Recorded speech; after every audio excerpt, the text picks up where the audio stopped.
A new era of Ukrainian-Turkish relations, a free trade zone, attracting direct investment, and streamlining easier access to business opportunities. These have been some of the key points during Ukrainian Prime Minister Vladimir Groysman's visit to Ankara on Tuesday. The Ukrainian leader is seeking to create closer diplomatic ties with the Turkish government. Ukraine and Turkey have historically always been in very close contact with each other. Southern Ukraine was once a part of the Turkish Ottoman Empire, and the all-important Black Sea has made sure that the two countries can never be too far from each other's minds. In the last few years, they have also both been faced with challenges from Russia, which has drawn them into an even closer strategic relationship.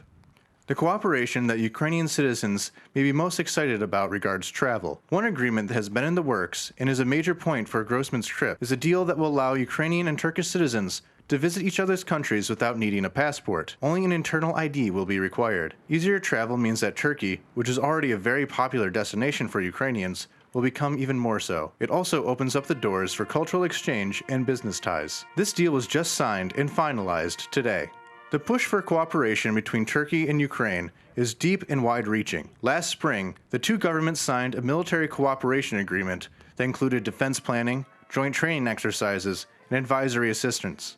This can also be perceived as an aspect of an extensive series of Black Sea defense planning that will include the NATO members of Turkey, Bulgaria, and Romania, along with the non-NATO Ukraine and Georgia. Economically, Turkey and Ukraine are looking to boost already strong trade relations as the groundwork is being laid for a planned free trade area between the two nations.